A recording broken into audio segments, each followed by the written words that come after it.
our next door neighbour that I grew up next to was Pat Monk, who actually was the chief designer for New Zealand Aerospace Industries, who designed the Air Trainer. A lot of people seem to think that the Air Trainer was designed by Henry Millicent or Victor, but when you actually compare the two, they're quite different aircraft. And what they did is they took the Air Cruiser, which was the intermediate between the Air Tourer and the Air Trainer.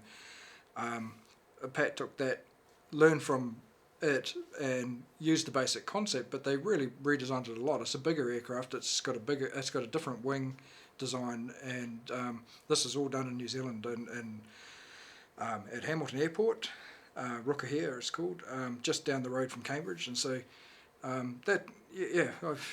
I used to talk to Pat about the air trainers, and knew a fair bit about them, and through him, and then I worked on them, and used to enjoy watching the Red Checkers, which was the display team that flew them, and knew a lot of those pilots that were in the Red Checkers back in those days when I was in, and I know a few that were later now too.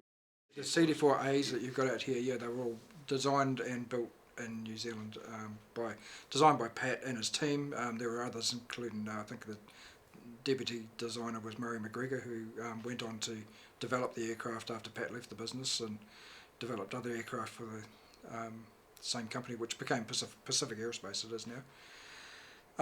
These aircraft here in Australia were all built in New Zealand and brought across, and the Royal Australian Air Force had a very good run out of them, and then they went to British Aerospace and BAE or whatever it is, and continue to have a good run out of them.